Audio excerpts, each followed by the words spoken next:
Well, welcome along to the Triomphe Sporty Life Weekend Preview. David Ord, delighted to be joined in the studio by Ben Linfoot and Matt Brockblebank. It is a weekend preview, but it's basically a Sunday preview. We're going to take a deep dive into the Qatar Prix de Triomphe, Europe's best middle distance race.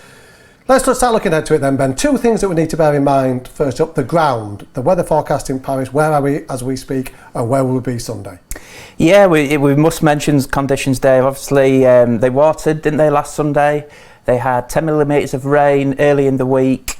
More rain forecast heading into the Prix de Triomphe. So I think we're going to be looking at least soft ground and potentially testing conditions again, which is sort of what you expect for a Prix de Triomphe these days. So no real surprises there. We've got a maximum field, 20 runners this year. Obviously a few high profile ones have missed the cut, and there's plenty of high profile horses not here, isn't there, when you think of Baid and Desert Crown and Adair, no Oaks representative. So it's a good renewal of the Arc. I don't think it's a great renewal, and it's pretty tough to unravel. So I don't know who the Godolphin personal weather forecaster is, Matt, but he got that absolutely spot on with Adair. He was ruled out on Monday or Tuesday because of the weather forecast. It was showing up sunny for most people at that stage, but however, if it's John Catley, hats off to John Catley, they got it bang on with that one. Yeah, not much Godolphin representation across the whole weekend at Longchamp this time around, which is a shame because obviously we had Hurricane Lane run so well in the race for them last year as well. He's out on the sidelines as well, but yeah, as Scoop said, a real puzzle of an Arc. Lots of runners with half a chance and quite a few with a good chance. Let's talk firstly about the draw, Ben. You did a piece earlier in the week, the big Arc questions. It was included. We've got a maximum 20 runner field. Is there somewhere you don't want to be and somewhere you do want to be in terms of the draw? Yeah, I don't think you want to be very low, as in stall 1, and you don't want to be very wide either, as in 18, 19, 20. I think you can pretty much win from anywhere else. That's been shown over the years since 1980. We've had horses win from everywhere, and in most recent years, when there's been 16 plus runners in the Arc, which is most relevant when we're talking about this weekend, we have seen Golden Horn and we've seen Trev win from stalls 14 and 15. So you can win from out wide. Also in that period, you had horses win from stall 2 and 6 a couple of times. So I think that's the area you really want to be. If you could pick a stall in this year's Prix de Triomphe, I think you'd go from 2 to 8 in that block on the inside, because it's a testing track, but I think it's like the Derby in a way, and the start's so important because you've got that quarter mile run where you get in a position, and then you've got 600 metres where you're on the rise really to the first bend, and it's a real stamina testing track, and if you're pulling keen early doors, you're unlikely to get home. So the first half mile of the race really important, and that's why the draw's so important. Let's start looking at the contenders then, Matt. There's plenty of big stories in this year's Arc. None bigger than Japan, trying to win the race for the first time. Look at the time form ratings on screen now. They're going to do just title holder. Yeah, well, first and foremost, we've had 100 runnings of the Prix de Triomphe, and not one of them has been trained outside of Europe. So something has to give. If you're backing a title holder, the highest rated horse here with time form around 10 to 1, something has to give. Japanese racing officials, as you said, they've longed to win this race for many, many years. And it will be a massive story if and when it happens. But until that day, you just have to have some serious concerns.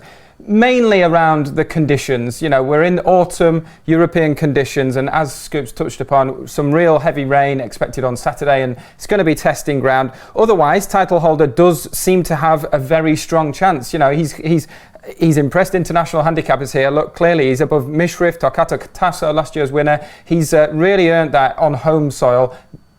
Predominantly very quick ground. He's won from 10 furlongs up to 2 miles. He's versatile. He seems to be a horse that likes to get on with things. He's won a Hood in the past. It was off last time and it's back on this time. So he comes here a fresh horse. I'd say that's probably a positive. Connections clearly know him better than anyone, and they're coming here fresh, whereas one or two of the other 4 Japanese runners this year I've had a prep run, maybe taking the freshness out of them, whereas he's coming here fresh. He's won after a layoff in the past as well. So quality, really quality Japanese horse, but as we've seen on many occasions in the past, they can come unstuck in the conditions. He's not got a bad draw in 10, but he's probably going to try and get a forward position in this race, isn't he?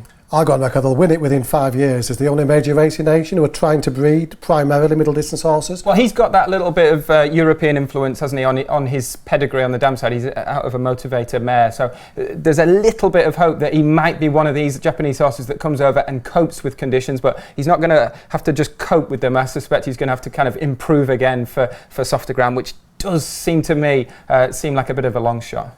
Another great story, Sir Mark Prescott, in the autumn of his training career, remarkable training career, remarkable man. If you had an audience with any racing trainer in the world to sell tickets to, a Mark Prescott audience would outsell any other trainer. Some of the stories he's got to tell are remarkable. He trains Alpinista, Ben. We're going to see her in winning action in the Yorkshire Oaks. How much does she need to find beyond this performance to win an Arc? I thought this was an excellent performance. I think we're seeing here the closing stages of the race. She looked in control to me from a long way out, from the top of the straight really. And even though she's under pressure there under Luke Morris, you always feel like she's going to pull out more. And I think this was a really good Yorkshire Oaks. Tuesday, the Oaks winner in second. I think this was probably her best run of the campaign, the runner-up. And Alpinista was given her £9 that day, which just shows you really the sort of level of form she had to run to at York. And that was probably a career best performance. And she's been peaking all throughout this run of Group 1s that started last year. She's been getting better and better, and there's still, crucially, there still looks to be more in the tank with her. Ground? Sir Mark at York said the one thing he wouldn't want in Paris is very deep ground. Yeah, she's won on ground with cutting it. It's probably the softest ground she'll have ever encountered. I think she'll be fine on it in terms of letting herself down on it and also drawing out of stamina. I think she's a filly that stays really, really well. And we've obviously seen that when she's beaten quite a few of these German-bred horses in the field, including Toccata Tasso, last year's winner. She obviously beat him last year, and ever since he franked the form with his Prix de l'Arc de Triomphe win, she looks like a filly who's been aimed at the Arc. And I think she's got a huge chance this Sunday. That Sir Mark Prescott relationship with Kirsten Rowson that you touched upon earlier, it goes back 25 years. He obviously he won the Champion Stakes a couple of times, didn't he, with Albarada 24 years ago. A mare who won it a couple of times. Alpinista actually related to that filly, so it's a great story with a good bit of symmetry there, and I hope she runs really well. Yeah, it's a wonderful story. Let's look at another video clip now, Matt, because this could be hugely significant. This is the Irish Champion Stakes. Luxembourg winning for Aidan O'Brien and Ryan Moore. 1.5 miles on Sunday. What do you make of his chances in an Arc? And what do you make of the horses in behind here too? Yeah, I'd say this was a good race, and let's not forget the Irish Champion Stakes has been a good stepping stone towards the Arc de Triomphe in recent seasons. This was a really, really good performance. It came here off the back of what looked a really scratchy comeback at the Curragh, all 10 furlongs, but I have no fears over this horse staying 1.5 miles. Now, it's not like they've been waiting and wondering whether to run him over 1.5 miles. He would have run in the Derby. He probably would have run in the Irish Derby. He obviously picked up the injury when staying on third in the 2,000 guineas at Newmarket. Since then, he had that time off, and he subsequently comes here as a really fresh horse with a nice preparation. What I would say, though, when you're looking at him as a market leader and maybe looking to pick holes in him, is that, as Fran Berry touched upon in a column on Sport & Life this week, he looked so stripped and fit for that race, the Irish Champion Stakes over 10 furlongs, because, as Aidan O'Brien had said, they put some extraordinary work into him in that short period of time between the Curragh and Leopardstown. And the question with me is whether there's anything more, whether he's going to maybe even recoil from that run. He was clearly really, really fit to beat two good French colts who Scoop's going to touch upon, Ernesto and Verdini, with top-class form in British Group 1s as well, with Verdini winning the Coral Eclipse. So that was a heck of a performance.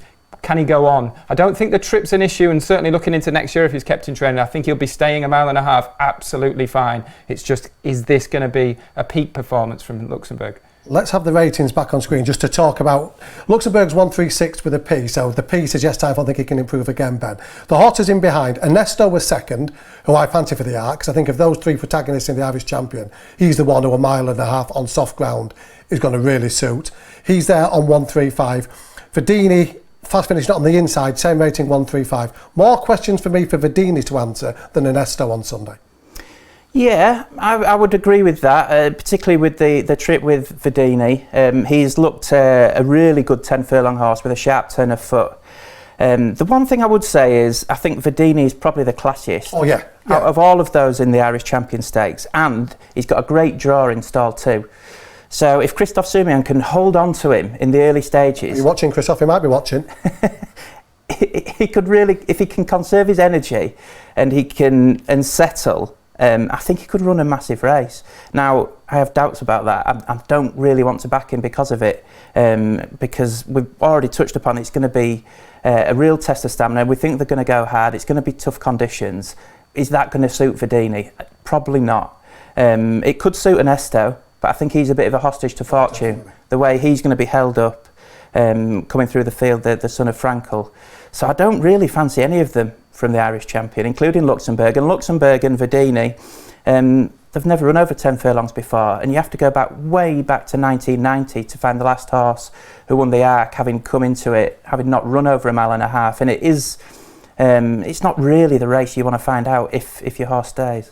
One we know stays, and one that viewers will know Matt Brockblebank fancies if they've read his horse by horse guide, available on Sport Life, will be throughout the build up to the big race, is Westover. Now, I'm going to aid your cause, Matt. We're showing you a video of a good day for Westover, the best day in the Irish Derby. I appreciate that, Dave. Yeah, and I think in contrast to a horse like Luxembourg, I just think there's a lot more to come from Westover. Look, you've got to excuse the King George run when he just spat the dummy out before the race, and his race seemed to be over. He went in quite a short price favourite for that race on the back of this winning performance. Now, the form you can certainly pick holes in. Pittsburgh's second there, French Acclaim's third. He's been well beaten since as well, but look how he was in a different parish to those horses in behind. And I just think, rather than just focusing on that replay there and that race, I think if you take his earlier season body of work, he won the Sandown Classic Trial, he went to Epsom and ran a massive race. He was really unlucky not to be second, let's say, behind Desert Crown, who would probably be coming here a fairly short price favourite. And I think when you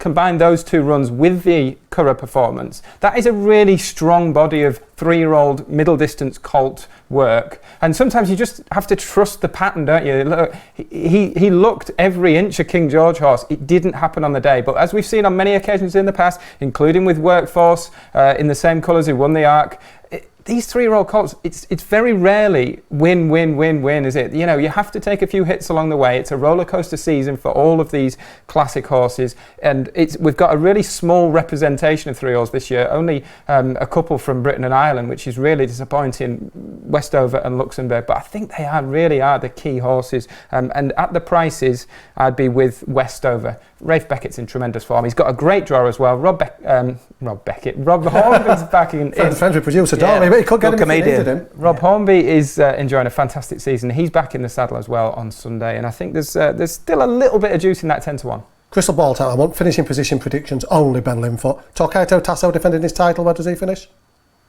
Second. Ooh, Mishriff left field. We were expecting him to run. He does run. William Buick rides and he finishes 10th. Second and 10th. Thank you. I want an outsider from both of you to consider as well. So, give us something a meaty price that's going to run well in an Arc. Well, I think William Haggis and Alan Kerr could run a massive race. Now, he was beaten 6 lengths in this race last year, but he was way too keen that day, and I think he's proven himself more tractable since. He has obviously dropped to 10 furlongs and won a Group 1 this season in the Tattersall Stakes in Ireland. And that was good form. He beat a couple of subsequent Royal Ascot winners. Now, he has gone off the boil since. He was well beaten in the Eclipse and he was well beaten in the Irish Champion, but I think you can put a line through those runs. Tactically, he wasn't suited by either of them. He had to make the running in the Eclipse, then he was outpaced in the Irish Champion. I'm happy to put a line through them, and I think maybe he's just wanted a more extreme test of stamina, and he's going to get that. He's won over 1.5 miles in heavy ground at Royal Ascot before, and he's only run over the trip 4 times, so he's massively unexposed in that regard. He's a son of Adler Flug, who has had a good record in the Arc with Torquato Tasso winning and In Swoop finishing second, and things might just set up nicely for him if he's ridden cold and comes through with a late run. Look, he's 80-1. I'm not saying he's going to win the Arc, but I think he's got to be on the radar for each way bets. That's your each way bet. The winner is? Alpinista. The winner is? The winner is Westover. At a big price, I could see, I can't have Verdini on my mind, but I think his stablemate Jean-Claude Rouget's stablemate Al Hakim could run really, really well, unexposed. He's by Siuni, who obviously sired Sotsas 2020 Arc winner. And we've seen Ernesto weaving through for a dramatic old school arc win, passing 7 of 8 in the final furlong. That's how I see it going. Anyway, obviously there's domestic action as well. Some good racing on Saturday. A Saturday best bet quickly, Ben? Yeah, I like Rohan in the Bengoff Stakes. Bengoff, yeah. I thought it was the Van Gogh, but it's the Bengoff, isn't it? I always get mixed up between the Rouse, and the Bengoff, but it is the 6 furlong race, obviously, that he's running in. And we know he's got a tremendous record at Ascot. This is a massive class drop for him. He's been running in Group 1s on these last couple of races. And if you could pick a scenario for Rohan to win a good group race, you'd pick a fairly big field at Ascot with rain coming, and he's got everything in his favour, and I think he'll outclass them. He's around a 7-2 shot at the moment, and I think he could go off shorter than that and justify favouritism. That's the best bet? Yeah, I'm with James Horton's Asjad in the 336. I was really annoyed with this horse when he beat Mum's Tipple at Doncaster the other week over 6.5 furlongs, but I think he could have run in the Air Gold Cup. They've waited for the 7 furlong pot, really valuable prize at Ascot. Hopefully it'll pay off. He's only up £3 for that win. Lovely. Well, I had a 5-1 winner last week. Nobody's mentioned it. I've been waiting for the graphic to pop up. That's never popped up. Fuming with the production team. One E's won last week, and I'm hoping Tarab can keep the run going. In the last at Newmarket, William Buick rides for Owen Burrows, and she's down in grade, having run well at Ascot last time. Thanks to Matt. Thanks to Ben. Thank you for watching. It's a fascinating Qatar Prix to Triomphe, and can't wait to find out who comes out on top, ParisLongchamp on Sunday.